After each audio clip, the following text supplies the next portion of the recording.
오늘 하나님의 말씀 이제 소선지서들을 중심으로 살펴볼 겁니다. 그 중에서 이제 요엘서를 시작하겠습니다. 다 이 공통되게 하나님의 마지막 종말의 때 심판, 이게 여기서 두 가지를 겹쳐서 얘기를 해요.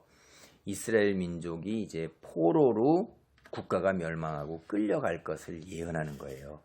그리고 끌려가는데 여기에서부터 이제 이사야서나 에스겔이나 이렇게 앞에 쭉 나오는 에레미야나 다 이 소선지서까지 그것이 끝이 아니라 너희가 하나님의 회복으로 회복될 것을 이제 얘기를 하는 거예요. 이 이야기에 중의적인 두 가지가 있는 거예요. 이스라엘에 대한 심판이 있으며 또한 마지막 그리스도인에게 주는 메시지로서 이게 마지막 심판 때 이걸 얘기하는 거예요. 그래서 각기 조금씩 특징이 있어갖고 그 비유를 쓸 때 이 요엘서는 메뚜기 재앙을 가지고 여호와의 마지막 심판을 이야기를 합니다. 메뚜기 때의 재앙. 그래서 이 농부들에게 있어 메뚜기 때는 재앙이죠. 남는 것이 없습니다. 그것이 남는 것이 없으니까 그때가 마지막이라 이 말이에요. 먹고 살 길이 없어지는 것입니다. 하나님의 심판을 메뚜기의 재앙으로 이렇게 얘기합니다. 살펴봅니다. 부두엘의 아들 유엘에게 임한 여호와의 말씀이라. 전문적인 그 제사장 계급이 아니라는 얘기예요. 하나님께서 필요하셨을 때는 사람을 불려서 내적인 소명을 주시고 외적인 소명을 주셔서 하나님의 사람으로 이렇게 세우십니다. 늙은 자들아 너희는 이것을 들을지어다. 땅의 모든 주민들아 너희는 귀를 기울일지어다. 너희의 날에나 너희 조상들의 날에 이런 일이 있었느냐? 너희는 이 일을 너희 자녀에게 말하고 너희 자녀는 자기 자녀에게 말하고 그 자녀는 후세에 말할 것이니라. 팥중이가 남긴 것을 메뚜기가 먹고 메뚜기가 남긴 것을 느치가 먹고 느치가 남긴 것을 황충이 먹었도다. 늙은 자라는 것은 오래 살았기 때문에 자기 인생이 많은 경험을 가지고 있는 거예요. 많은 경험을 가진 너희 늙은 자 주민 귀를 기울여서 들어봐라. 너희 여태껏 살았는데 혹은 너희 조상에게 이런 일을 들어봤느냐? 팥중이 다 먹어치워요. 2차로 메뚜기가 먹어치워요. 3차로 느치가 먹어요. 4차로 황충이 먹어요. 이 파랗게 남은 것 자체가 하나도 없는 거예요. 그러면 이제 어떻게 되냐면 입으로 들어갈 것이 아무것도 없는 거죠. 이게 농부에게 농사를 완전히 망치게 되는 거예요. 이것을 너희도 이야기하고 자녀에게 말하고 자녀의 자녀에게 말하고 후세까지 전하라 이거예요. 하나님의 심판을 전하라고 이야기를 하시는 것입니다. 5절 취하는 자들아 너희는 깨어 울지어다. 포도주를 마시는 자들아 너희는 울지어다. 이는 단 포도주가 너희 입에서 끊어졌음이. 여기 취하는 자들이라는 것은 이제 포도주로 취하는 자들이죠. 이 포도주를 마시면서 단 포도주를 입으로 마시면서 이들이 뭐냐면 향락이고 물질적 부요 속에서 누렸던 거예요. 이게 그렇게 누리면서 살던 사람들이 이제 농사를 망친 농부들도 기본적인 산업이 다 망했죠. 그 다음에 그래도 자기 양식을 싸고 부가 있어서 취하며 배를 두드리는 자들도 이제 울 수밖에 없겠다는 이 말이에요. 그게 뭐냐면 6절에 다른 한 민족이 내 땅에 올라왔음이로다. 그들은 강하고 수가 많으며 그 이빨은 사자의 이빨 같고 그 어금니는 암사자의 어금니 같도다. 그들이 내 포도나무를 멸하며 내 무화과나무를 긁어 말갛게 벗겨서 버리니 그 모든 가지가 하얗게 되었도다.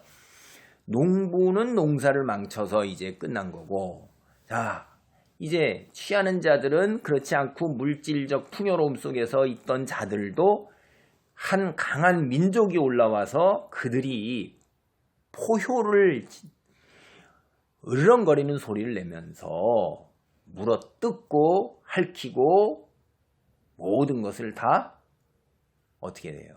파괴하고 빼앗아가고 멸해서 남아있는 게 없는 거를 이렇게 비유적으로 얘기하는 것입니다. 여기에 우리가 이 취하는 자들이라는 것은 하나님의 영적인 것보다도 물질적인 것을 우선시하는 자들이 취하는 자들이에요.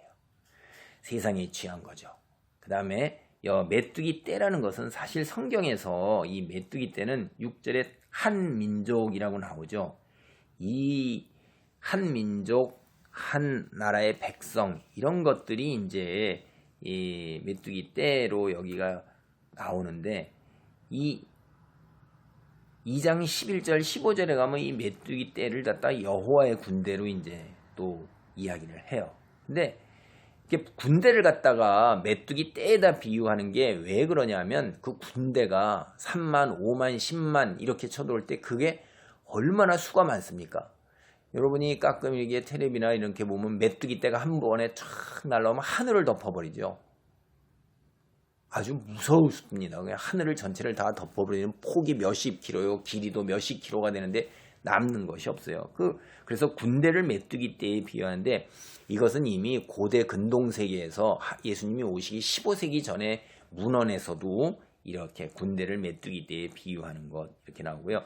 이사야서나 에레미야서나 나훔 이런 성경에서도 이런 이야기들이 많이 나와요. 그래서 메뚜기 떼, 여기에서 메뚜기 떼, 이 팥중이, 메뚜기, 느치, 황충 이게 다 뭐예요? 어느 한 민족, 군대를 이야기하고 비유하는 거예요. 이게 두 가지가 겹쳐 있는 것입니다. 실질적으로 이렇게 메뚜기 재앙이 있었고 실질적으로 바벨론, 아시리아에서 이스라엘과 남유다 왕국이 멸망을 하잖아요. 그것을 이제 중의적으로 여러 가지를 겹쳐서 얘기한 거예요. 자연의 재앙이기도 하고 비유적으로 군대, 포악한 군대, 포악한 국가에 의해서 멸망하는 것을 이야기하고 있습니다. 너희는 처녀로 어렸을 때 약혼한 남자로 말미암아 굵은 배로 동이고 같이 할지어다. 이스라엘은 약혼을 했어도 그거는 결혼한 거와 똑같이 쳐요. 그래서 그 풍습 속에서 남자가 죽었으니까 애곡하잖아요. 소망이 없는 사회가 되는 거예요. 이게 소재와 전제가 여호와의 성전에서 끊어졌고 여호와께 수종드는 제사장은 슬퍼졌도다. 사회가 다 어떻게 돼요? 파괴되고 국가가 멸망되는데 하나님께 제사장이 소제, 곡식으로 드리는 제사고요. 전제는 이렇게 드링킹 아퍼 해가지고선 부어서 드리는 제사예요. 액체 같은 거를 부어서 드리는 거죠. 기름이라든가 혹은 이렇게 포도주 같은 걸로 드리는 제사가 다 끊어졌다 하는 이야기를 하는 거예요. 그 다음에 10절입니다. 밭이 황무하고 토지가 마르니 곡식이 떨어지며 새 포도주고 말랐고 기름이 다하였도다. 농부들아 너희는 부끄러워할지어다. 포도원을 가꾸는 자들아 곡할지어다. 이는 밀과 보리 때문이라 밭의 소산이 다 없어졌음이로다. 포도나무가 시들었고 무화과 나무가 말랐으며 석류나무와 대추나무와 사과나무와 밭의 모든 나무가 다 시들었으니 이러므로 사람의 즐거움이 말랐도다. 앞에 메뚜기 재앙으로 인해 가지고선 물질이 다 날아가 버린 거예요. 국가와 사회가 다 멸망하는데 물질이 뭐가 남아있겠어요. 있는 사람들의 입에 들어갈 것, 세상에 취해서 있던 그 모든 것들을 다 잃어버린 상태가 바로 메뚜기 재앙이 오는 날이고 하나님의 심판인 것입니다. 여러분 오늘도 잘 생각을 해보세요. 우리가 세상에 취해 있지는 않은가? 영적인 것, 하나님 말씀에 순종하는 것, 그리고 영원한 세상에 잇대어 사는 것, 하늘나라에 소망을 두고 사는 것보다 이 땅에서 먹고 마시고 누리고 사는 것에 더 우선되고 거기에 우리가 생각이 홀려 있지 않는가? 한마디로 성경이 얘기하는 취해 있지는 않는가? 그래서 깨어 하나님을 바라보는 그 상태로 있지 못하지는 않았는가? 그것을 하나님께서 심판하시면서 다 잃어버리게 하시는 거예요. 하나님의 무서운 심판이 뒤에 가면서 계속 우리에게 경고를 하고 있습니다. 오늘 이 세상에 취하지는 않았는가 하는 것 자신을 한번 살펴보는 귀한 자리가 있기를 바랍니다. 아멘.